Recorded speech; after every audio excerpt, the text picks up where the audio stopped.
Assalamualaikum warahmatullahi wabarakatuh. Saya Salman Ziadul Akbar dari MBS 21B. Pada mata kuliah ICT kali ini, saya akan mempresentasikan bab 10 pada poin hak kekayaan intelektual dalam bisnis ICT.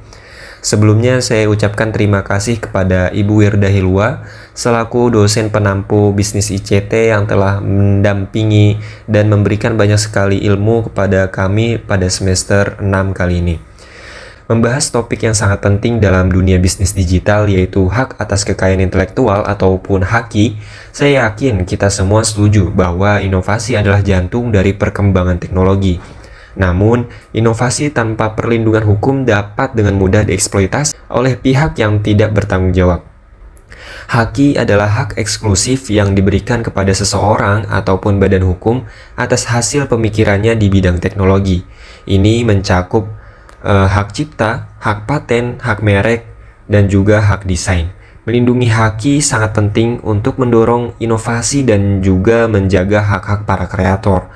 Bayangkan saja jika karya kita dicuri dan digunakan tanpa izin, tentu sangat merugikan, bukan? Untuk memahami pentingnya HAKI, kita perlu mengetahui jenis-jenis pelanggaran yang sering terjadi.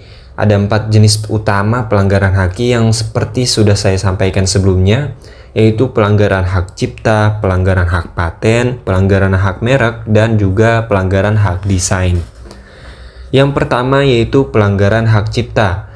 Pelanggaran hak cipta meliputi penyalinan atau penyebaran karya tanpa izin dari pemilik hak cipta. Contoh yang relevan di Indonesia adalah kasus antara Grand Indonesia dan juga ahli waris dari Heng Ngantung. Logo Grand Indonesia dituduh menyerupai sketsa dari Tugu Selamat Datang yang dibuat oleh Heng Ngantung pada masa lalu. Penggunaan tanpa izin ini berujung pada gugatan. Pada akhirnya kasus ini diselesaikan dengan mediasi dan Grand Indonesia harus mengganti logo mereka serta memberikan kompensasi kepada ahli waris dari Heng Ngantung. Kasus ini mengajarkan kita betapa pentingnya menghormati atas karya orang lain. Untuk contoh kasus lebih detailnya, mari kita simak video kali ini. Mall ini didenda 1 miliar karena langgar hak cipta. Kok bisa? Ini kasusnya. Jadi, pada tahun 2021, Grand Indonesia terbukti langgar hak cipta dengan menggunakan sketsa Tugu tanpa izin. Perkara ini diawali ketika ahli waris Heng Ngantung ajukan gugatan hak cipta karena digunakannya sketsa Tugu Selamat Datang di Mall Grand Indonesia tanpa izin. Gugatan dilayangkan pada Mall Grand Indonesia. Putusan hakim menyatakan bahwa Grand Indonesia langgar dengan menyerupai Tugu Selamat Datang dan dikenakan denda sebesar 1 miliar. Jadikan pembelajaran ya. Ingat, langgar hak cipta ada hukumannya. Jangan tunggu kasus, baru ngurus, bisnis harus legal. Selanjutnya pelanggaran hak merek. Pelanggaran hak merek terjadi ketika merek dagang digunakan tanpa izin. Ini bisa menyebabkan kebingungan di pasar ataupun merugikan dari reputasi merek asli. Contoh terkenal adalah sengketa dari ayam geprek Bensu antara Ruben Onsu dan juga Benny Sujono. Keduanya menggunakan nama Bensu dalam usaha kuliner mereka, yang menyebabkan konflik hukum terkait kepemilikan merek tersebut. Pengadilan akhirnya memutuskan bahwa Benny Sujono lah yang memiliki hak atas merek Bensu. Ruben Onsu harus mengganti nama merek usahanya. Sengketa ini menunjukkan betapa pentingnya pendaftaran merek dagang untuk menghindari konflik di masa depan. Untuk kasus lebih detailnya, mari kita simak video kali ini. Kasus ayam geprek Ruben Onsu. Pada 2018, Ruben Onsu melayangkan gugatan kepada Benny Sujono, pemilik rumah makan geprek Bensu. Tapi sayangnya gugatan ini ditolak oleh majelis hukum. Tidak menyerah, Ruben Onsu terus melayangkan gugatan ke Mahkamah Agung. Tapi sayangnya gugatan ini juga ditolak. Karena gugatan Ruben Onsu ditolak, pihak Benny Sujono juga melayangkan gugatan kepada Ruben Onsu untuk melakukan pembatalan merek serta meminta ganti rugi sebesar 100 miliar. Tapi sayangnya gugatan ini juga ditolak. Memang pendaftaran merek itu tidak boleh memiliki kesamaan berupa bunyi atau tulisan. Tetapi kesamaan antara merek geprek Bensu milik Ruben Onsu dan juga ayam geprek Bensu milik Benny Sujono masih sah di mata hukum. Gimana menurut Sobat Izin tentang kasus ini? Yuk komen di bawah. Yang ketiga, pelanggaran hak paten. Pelanggaran hak paten terjadi saat seseorang menggunakan, membuat, ataupun menjual penemuan yang telah dipatenkan oleh orang lain tanpa izin. Contohnya yaitu yang bisa kita pelajari adalah kasus antara Sonos dan juga Google. Sonos menggugat Google karena menggunakan teknologi speaker nirkabel multi ruangan yang diduga didapatkan dari kolaborasi mereka sebelumnya. Pengadilan memutuskan bahwa Google melanggar hak paten milik dari Sonos dan harus membayar ganti rugi serta menghentikan penggunaan teknologi tersebut. Kasus ini juga menunjukkan pentingnya menjaga dan menghormati hak paten, terutama dalam kerjasama teknologi. Untuk contoh kasus lebih detailnya, mari kita simak video kali ini. Dua perusahaan Sonos Inc. dan Alphabet Google LLC akan menghadapi sidang di Pengadilan Federal San Francisco pada hari ini 8 Mei atas klaim bahwa Google menyalin teknologi smart speaker yang dipatenkan oleh Sonos pada perangkat audio nirkabel seperti Google Home dan Chromecast Audio. Kasus ini adalah bagian dari sengketa kekayaan intelektual yang meluas antara mantan mitra bisnis yang mencakup gugatan hukum di Amerika Serikat, Kanada, Prancis, Jerman, dan Belanda. Sonos telah meminta pengadilan untuk memberikan ganti rugi sebesar 92 juta dolar Amerika dari Google dalam kasus San Francisco, turun dari 3 miliar dolar Amerika setelah Hakim Distrik Amerika Serikat William Alsup mempersempit kasus. Menurut dokumen pengadilan Google, Sonos mengklaim bahwa Google melanggar 2 patennya yang terkait dengan audio nirkabel multi ruangan. Juru bicara Google Jose Castaneda mengatakan kasus ini terkait dengan beberapa fitur yang sangat spesifik yang tak umum digunakan, bahwa Sonos menyelewengkan kemitraan dan teknologi Google. Sonos menolak berkomentar tentang sengketa tersebut. Perusahaan-perusahaan sebelumnya bekerja sama untuk mengintegrasikan layanan musik streaming Google dan peralam produk Sonos. Sonos pertama kali menggugat Google atas pelanggaran paten di Los Angeles dan di Komisi Perdagangan Internasional Amerika Serikat pada tahun 2020 dengan tuduhan bahwa raksasa teknologi itu meniru teknologinya selama kerjasama mereka. Selanjutnya yang terakhir yaitu pelanggaran hak desain. Pelanggaran hak desain terjadi ketika desain produk yang telah didaftarkan digunakan tanpa izin oleh pihak lain. Desain produk mencakup bentuk, pola, ataupun warna dari suatu produk yang memberikan kesan estetis. Contoh kasus internasional yang relevan adalah sengketa antara Apple dan Samsung. Apple menggugat Samsung atas pelanggaran desain iPhone yang mencakup bentuk persegi panjang dengan sudut melengkung dan ikon-ikon beraturan pada layar. Apple memenangkan sebagian besar tuntutannya dan Samsung diharuskan membayar ganti rugi yang cukup besar. Kasus ini menunjukkan pentingnya hak desain dalam industri teknologi dan bagaimanapun pelanggaran hak ini dapat berujung pada kerugian finansial dan kerusakan reputasi yang cukup signifikan.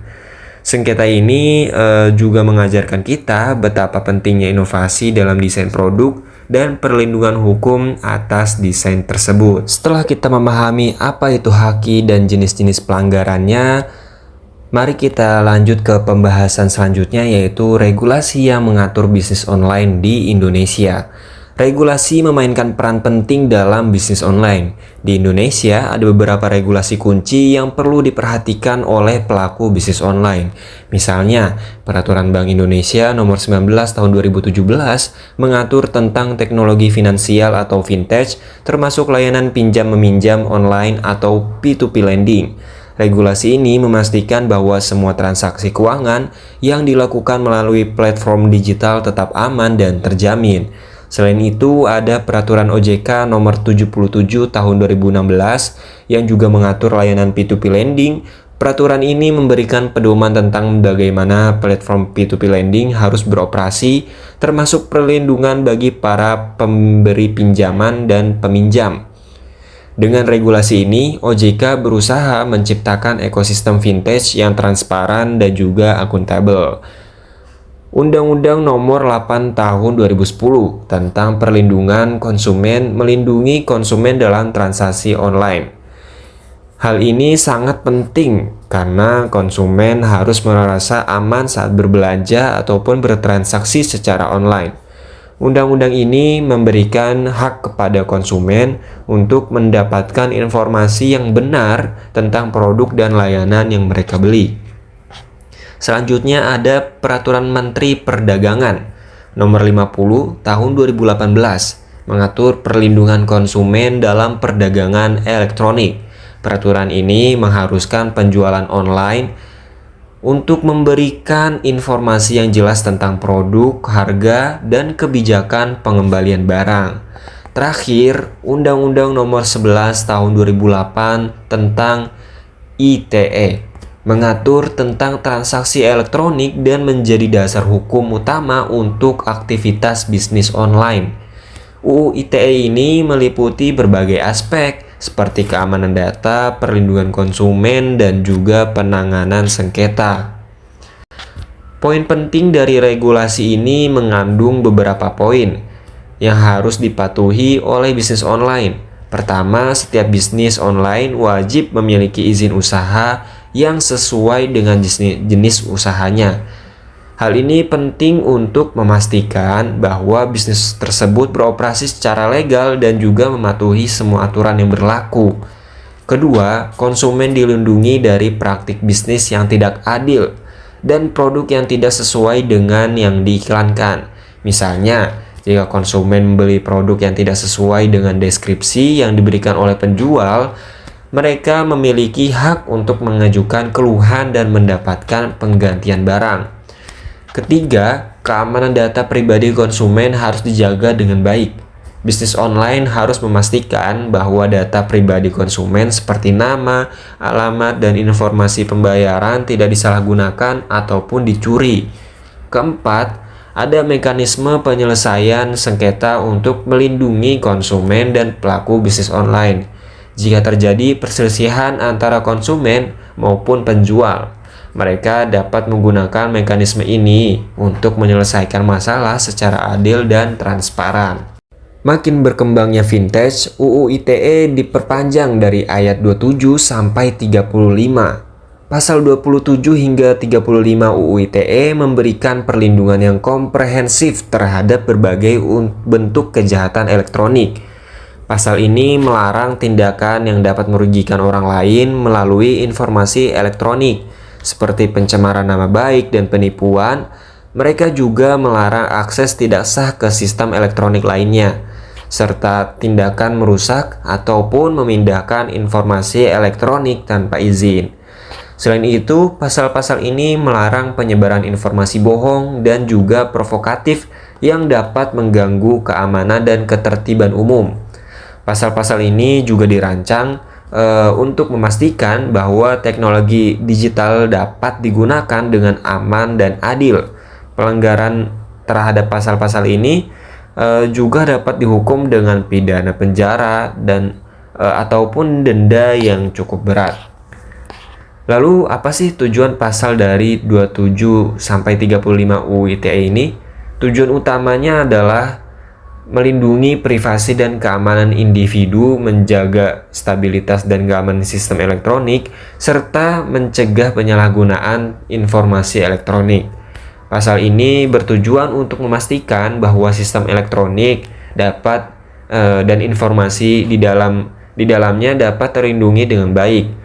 Misalnya, jika seseorang mencoba mengakses akun email kita tanpa izin, mereka ini dapat dikenakan hukum berdasarkan pasal-pasal ini.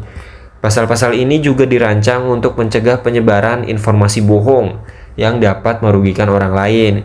Misalnya, jika seseorang menyebarkan berita hoaks tentang suatu produk yang menyebabkan kerugian bagi perusahaan, mereka dapat dihukum berdasarkan pasal-pasal ini. Mungkin cukup sekian materi presentasi yang dapat saya sampaikan. Kurang lebihnya mohon dimaafkan. Wabillahi taufiq wal hidayah. Wassalamualaikum warahmatullahi wabarakatuh.